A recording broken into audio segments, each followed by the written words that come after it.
All right, everyone. Welcome to another episode of the Liam McCullum Show. Today, I have a great guest on. I've had him on before.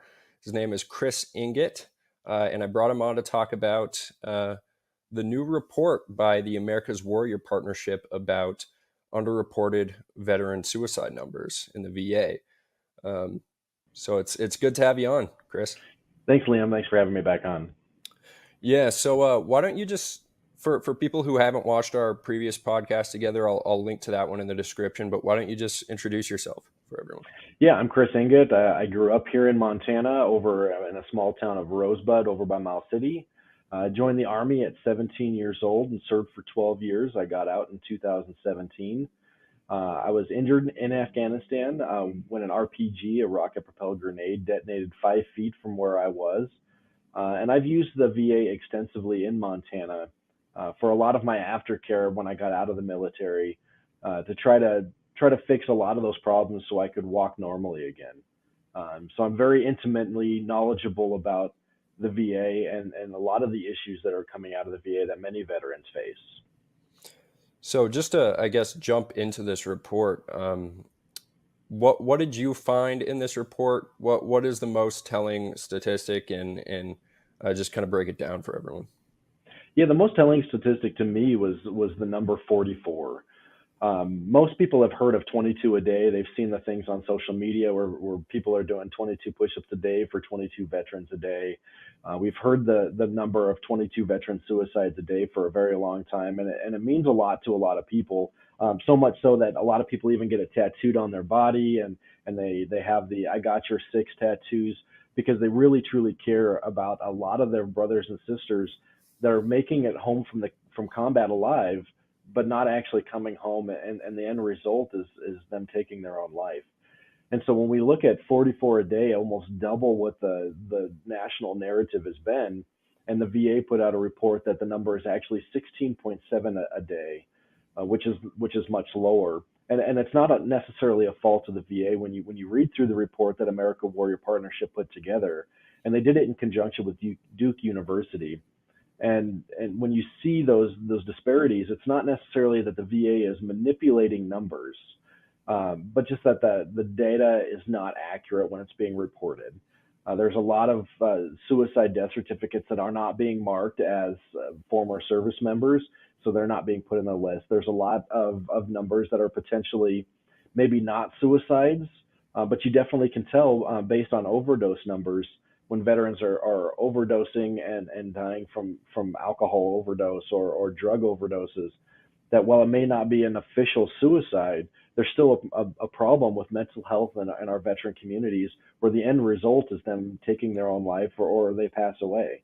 And when we look at whether it's 22 a day, 16.7 a day, or 44 a day, one veteran is too much. You shared this article. It was a statement made by Senator John Tester here in Montana, and he actually celebrated a decrease in veteran suicides around the same time that this report came out. So, what led him to celebrate this? How does the VA, I guess, uh, calculate these numbers? And do you think that this is a result of them maybe changing the definition or something like that, just so that they get more funding? What is your assessment of this? I think in this world that the VA is not trying to manipulate the numbers because again, one suicide is too many. And I think everybody at the VA understands that, us in the community understand that, and veterans understand that. So I don't think they're trying to manipulate the numbers to make it look like less veterans are committing suicide. But one of the ways that they're calculating the data, all of those suicide death certificates come from county coroners, and if they're marked as a former service member, they get sent to the VA to be calculated within that number. If the death certificates do not mark them as a former service member or do not mark them as an actual suicide, then they're not going to be counted within that number. And there's been some other issues back in 2019. The VA removed everyone who wasn't qualified as a Title 32 veteran, which means that they have served in combat or they served on active duty for 180 consecutive days. So some of that also includes if you're in the National Guard, if you're in the reserves, or you're active duty, those numbers aren't calculated within their report anymore as well. But the DoD does put out their own suicide report that lists those numbers, so you can still go and find those numbers and see that they're still pretty high, whether you're in the service or no longer in the service. Yeah, so you wrote an article in the Billings Gazette, an opinion piece, saying that Tester chose politics over veterans. What was your argument in that article? Yeah, some of the big things that came out of the Mission Act in 2018 was what's called the AIR Commission, the Asset and Infrastructure Review Commission. And what it does is it takes a lot of information from the VA. Where are our facilities? Where are our resources currently located? And are they in the best position to serve the veterans that are in our communities today? A lot of those reviews have never been completed. And so when we look at where current resources for the VA are, they're not in the best place to serve our veterans. When we have clinics here in Montana and Plentywood that service 90 veterans, and that's it. They have less than one appointment a day, and we have a full clinic for that. Are those resources in the best place when we have care in the community and veterans are allowed to go utilize resources that are outside of the VA to get their care? We should be looking at where are our highest populations of veterans and putting the most resources into those locations, not just increasing the funding, not just building new facilities. We need to look at strategically where is everything located and can we put it in a better position to serve veterans. New York and Florida is a great example. Many veterans have left New York and moved to Florida, but the resources in the VA have not followed suit. So the New York still has the same amount of resources, but less veterans. And Florida has increased in their veteran population, and their resources in the VA have not increased in Florida.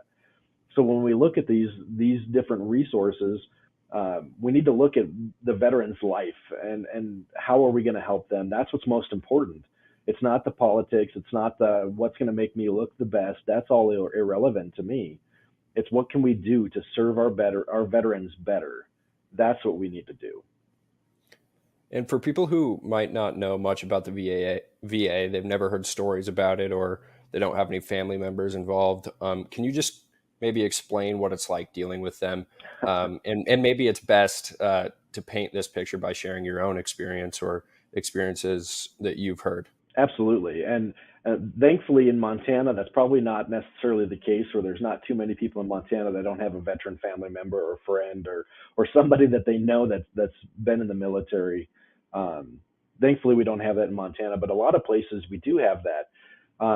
So when I came home from Afghanistan and I went to the VA, I got hit by an RPG and it messed up my left foot. And it got to the point where I really couldn't walk without a walker or a cane. And so the VA did a couple different procedures to figure out kind of what's going on. And they saw that my plantar tendon in the bottom of my foot had completely severed. So they told me that they were going to authorize a surgery to repair that tendon. Uh, Got everything approved. I went under for surgery and I woke up and they did a completely different surgery and didn't even repair the plantar tendon that they went in to do to begin with. And now currently I'm missing three joints out of the middle of my left foot that don't allow my toes to bend anymore. There's still no rhyme or reason to why they did it. They just chose that that was the best option, and that's what they did. My next two surgeries in the VA were just to correct the complications that came from that first surgery. During this time, I started to kind of spiral. The amount of prescriptions that the VA put me on just continued to increase. It got to the point I was taking 16 prescriptions a day just to try to get through the day. And everything was prescribed. I never took anything more than I was prescribed. But it got to the point where I attempted to commit suicide myself because I just didn't want to live like this anymore. And there was no hope that it was actually going to get taken care of.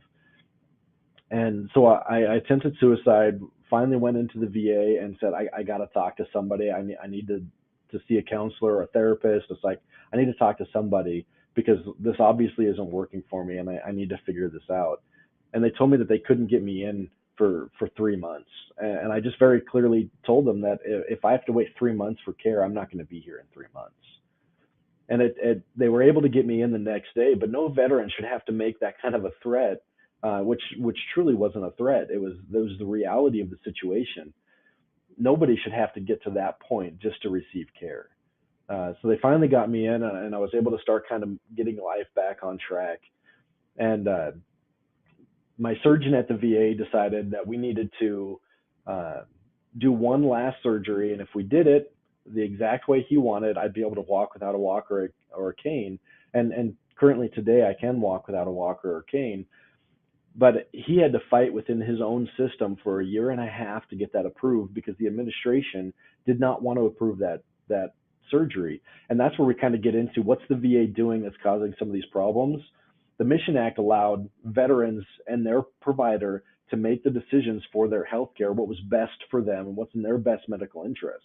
Well, the VA has put a new board in the middle of that process where the provider makes the recommendation, sends that to this board. That board either approves it or denies it.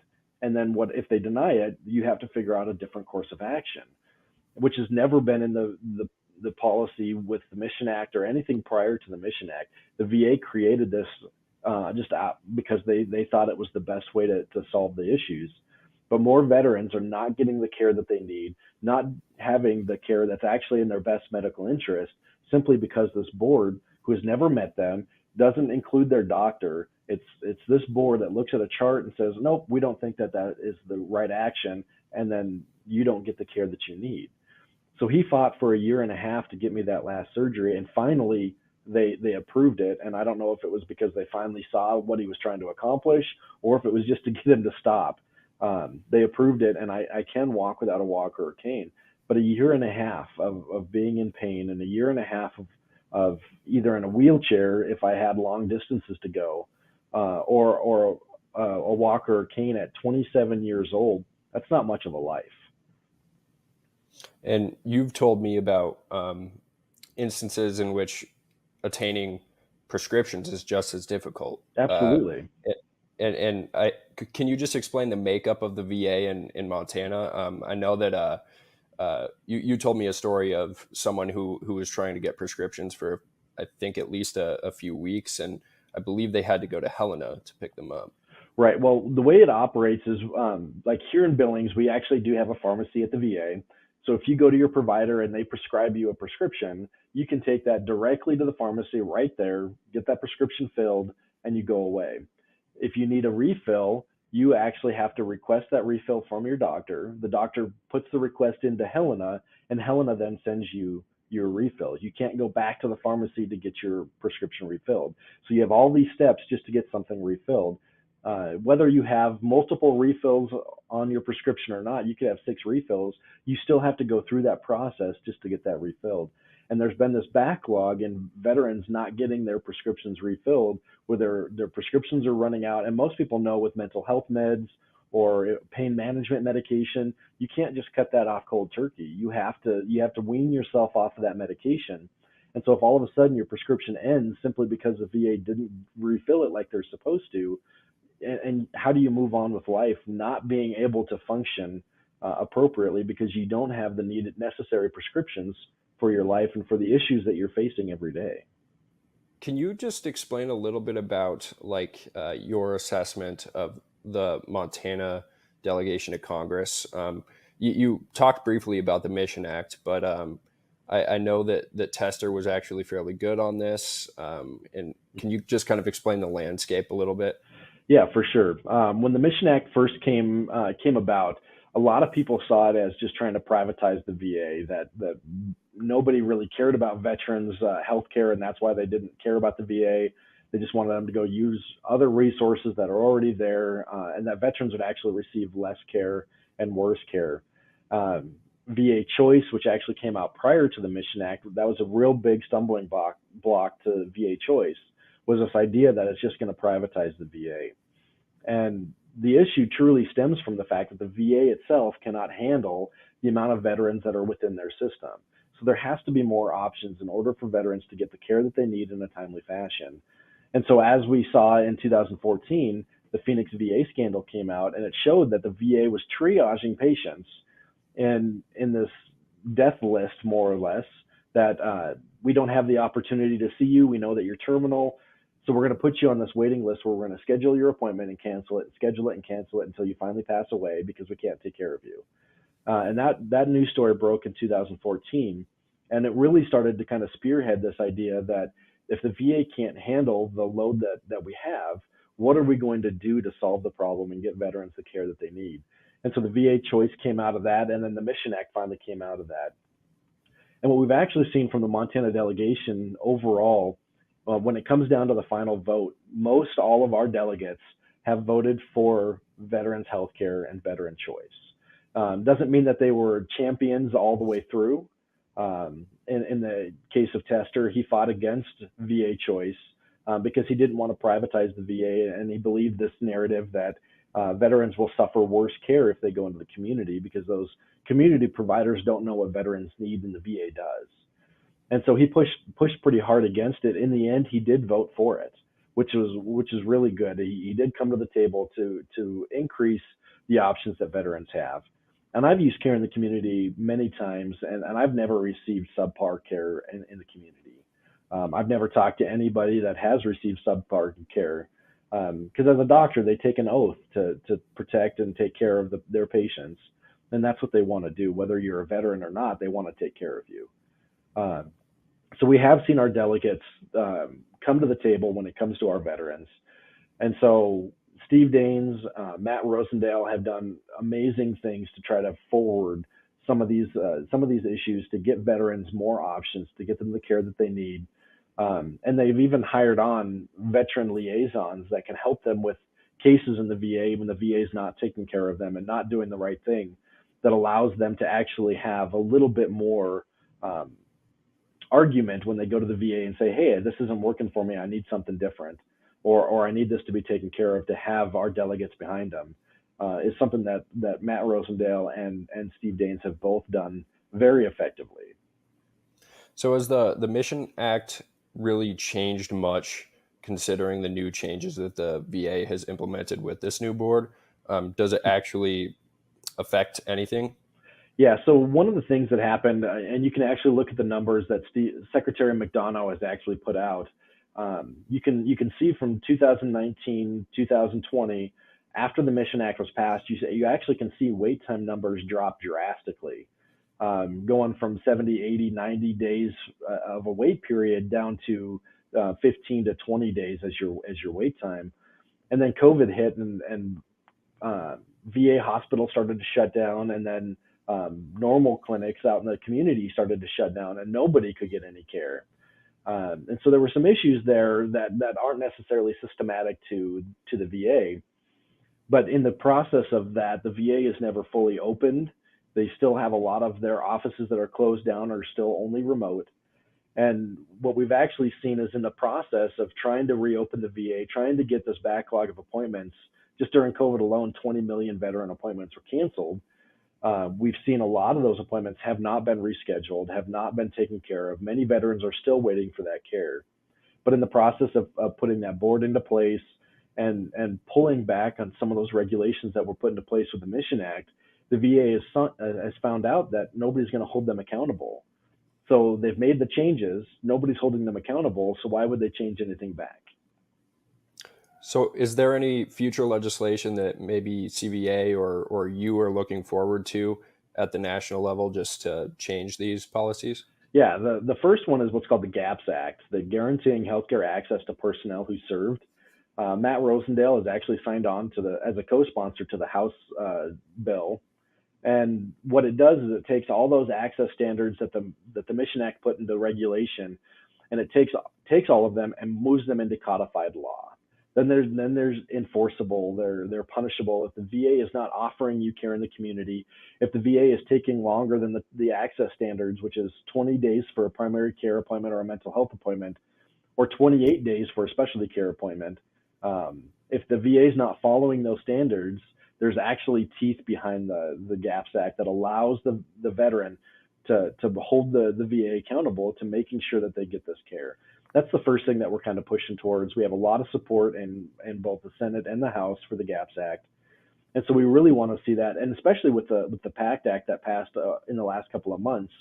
That's going to bring more veterans into the VA, which absolutely deserve to get the care that they need because of the burn pits.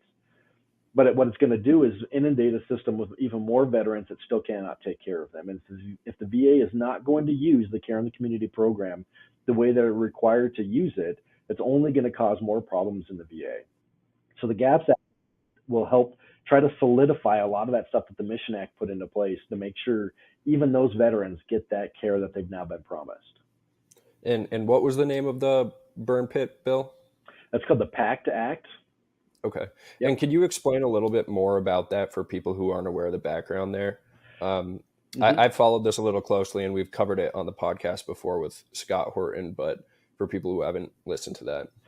Yeah, one of the things we saw, especially that came out of Vietnam with the Agent Orange and all the stuff that comes out of being in combat with chemicals, is there's a lot of health effects that are going to happen that'll happen down the road that you just don't necessarily know if they happen because of your military service. And so one of the things that they're trying to step up and not have is veterans struggling with issues that did come from Agent Orange for 30, 40 years, eventually passing away and never getting any benefits because of that. They want to try to prevent that with the PACT Act. And so when veterans were in Iraq or Afghanistan, one of the things that we did with our trash and all that stuff that kind of comes with living in a place for a long time is we would burn it all. We had incinerators, we had burn pits where all your trash, your batteries, everything got put into that pit and it all got burned so it didn't get in the hands of the enemy and then used against us. Batteries could be strung together in order to make improvised explosive devices. So we would burn all of our batteries that would no longer hold a charge. And so there's a lot of health effects that are potentially going to come out based on being right next to those incinerators and living in close proximity to environmental hazards. And veterans were struggling with a lot of different lung issues, not being able to breathe, having decreased lung capacity, lung cancers that are coming especially now. And the VA wanted to make sure that we were, well, not necessarily the VA, our delegation were wanting to try to hold the VA to the standard that, hey, this is stuff that came out of these conflicts. This is stuff veterans are struggling with. We need to make sure that we're taking care of them. And so the And PAC, go ahead. as I understand it, there are a lot of these rare cancers too that Yes, only seem to be explained by burn pits correct. that weren't covered by the VA before this. Correct.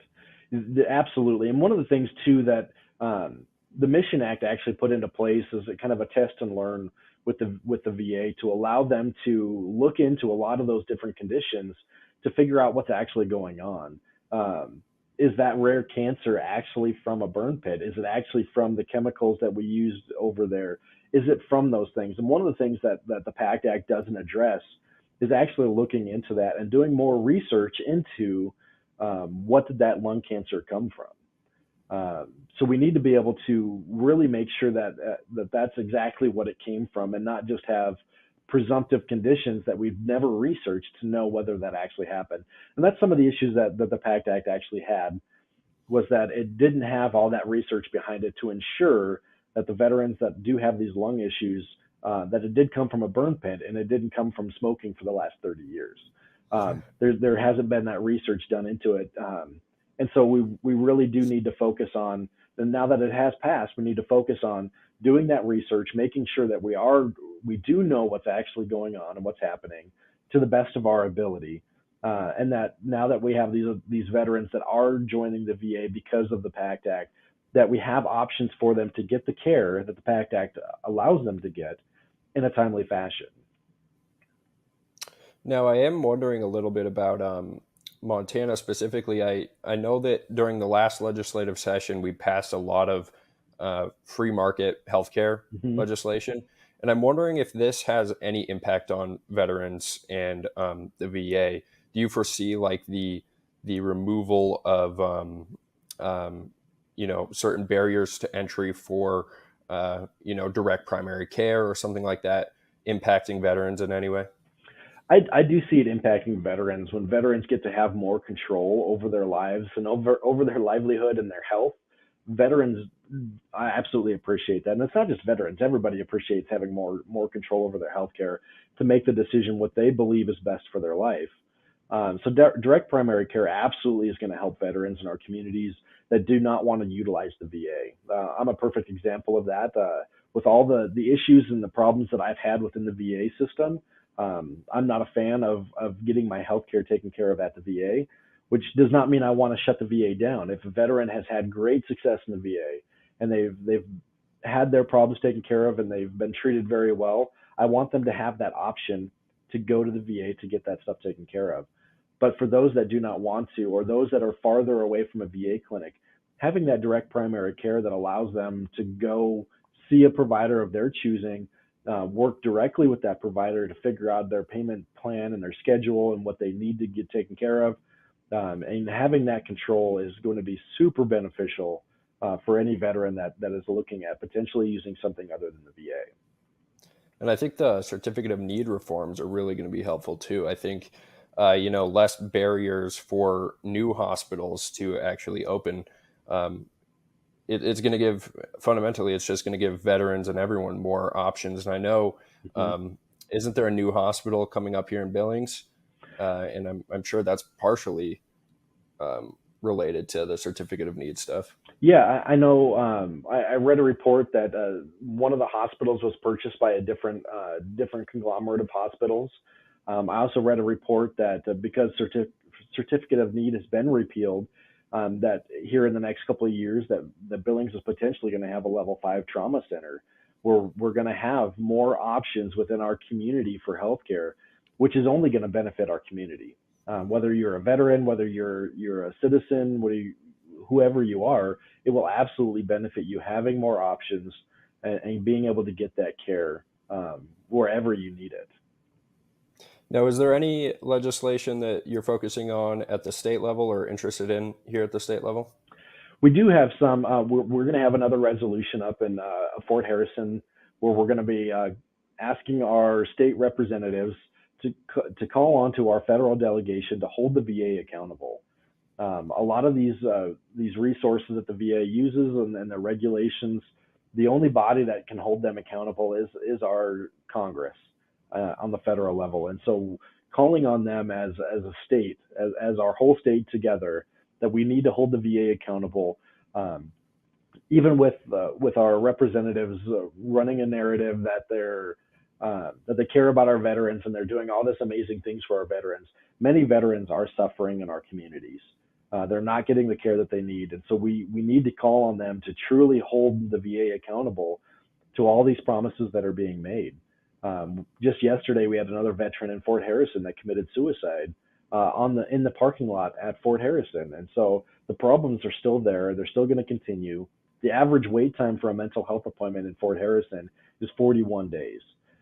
So veterans are still not getting the care that they need and not getting it in a timely fashion. And so we need to hold them accountable and we need to call on them. So we will have that up there in Helena this next legislative session. We're also going to be working on universal licensure, which allows somebody who already has a license and is operated in another state as a doctor or as a hairstylist or as an electrician to allow them to come to Montana and use that same certificate here in Montana and not have to jump through all the hoops and start the process over again, which is going to be great for our veteran population that served if you were an electrician or a pipe fitter or you had any of those kind of certifications while you served the country, that you can come back to Montana and still continue to use those skills that you gained in the military without having to start a whole apprenticeship program or having to start over, letting you put those skills to use in our communities right now because you're already skilled at what you do. Yeah, and we only have a little bit here left. I have to let you go here soon, but um, I'm wondering, just as a final note, last time I had you on, we talked more about foreign policy, and Mm-hmm. in this podcast, the focus has been healthcare. But I'm wondering if you have any just final like assessments about our current position. I know we're currently escalating the war in Ukraine, and we had a scare a couple days ago where it looked like it appeared initially that Russia had killed two civilians in Poland, and we later found out that they were uh, Ukrainian air defense missiles. So I'm wondering, just what's your assessment? Are you optimistic? Are you pessimistic? And are there any pieces of legislation you're looking at, I guess, in the future here in Yeah, that regard? yeah. In the state of Montana, we're not looking at any legislation, but on the federal level, we are looking at AUMF repeal. AUMF is the authorization for use of military force. Since World War II, our country has not declared official war anywhere, but we've fought across the globe in multiple different conflicts without an official declaration of war. So we are calling on our delegates to take back their constitutional war power, to debate those different conflicts and make sure that we are sending our men and women exactly where they need to go. In regards to the Russia and Ukraine issue going on right now, um, the Poland scare is a perfect example of why we need to go to the table and look for a diplomatic process to end this conflict. Zelensky has already proven that he can negotiate with Russia when they negotiated opening trade routes through Ukraine for Russian soldiers. They've already proven that negotiations are possible, and we need to open the door to try to end this conflict. We're skirting at World War III with a nuclear power, and that's not going to be a benefit to anyone. And most definitely, it's not going to benefit Ukraine. We keep sending money to the Ukraine because we want to help them, but it continues to look like we're actually doing more damage, and we're pushing this conflict out farther and farther. The more we continue to support them financially without trying to open the door to negotiations. Yeah, and for anyone who was on Twitter and has listened to some of my recent podcasts, you would have seen how crazy Twitter was and how quickly people were clamoring for war and saying Mm-hmm. that on false evidence we needed to rush into war and we needed to appeal to Article 5 and all of NATO needed to directly intervene in Ukraine. Right. And that just shows that I think the lesson there, and how quickly it was found out that these were false reports. The lesson is that people really need to have a cool head, and people need to examine the evidence and sit down and have Congress debate this before we rush into any conflict like this, especially Yeah, and at these stakes. that's why we call for a realistic and restrained foreign policy that we hold back until we have all the answers, until we know the strategic goals, that we actually have something in place when we engage somewhere, if we even need to engage. And that's something that hasn't been talked about is what is our role in this conflict? How does this benefit us? How does this benefit the world? And our current foreign policy that we've had for the last 70 or 80 years of just intervening has not made the world a safer place. War has continued to happen. Terrorist attacks have continued to happen around the globe. We haven't prevented any of that from happening, with that being the goal of the international war on terror. We haven't stopped terrorism. And so we need to go back to the drawing board and figure out what we need to do to accomplish what our goals are, and if those goals are actually sustainable goals. All right. Well, thank you so much for coming back on. I really appreciate it. If there's anything you'd like to say, just as a final note, or if there's anywhere that people can find you on social media, just give them that, and we can let you go. Absolutely. You can reach out to us at cv4a.org. We got more information about the VA reform stuff that we're working on, more information about the foreign policy stuff that we're working on. If you're here in Montana and you want to sit down and talk with me and learn a little bit more about what we're doing, you can reach out to me at 406-860-7635, or reach us on Facebook at Concerned Vets Montana on Facebook. Awesome. And everyone, remember to subscribe to this, share this podcast if you like it, give it a like, and then check out my most recent podcast. I've done 2 live streams on my latest Substacks, and I recently interviewed Dan Sanchez, who was my boss at the Foundation for Economic Education. So I recommend you check all of those things out, and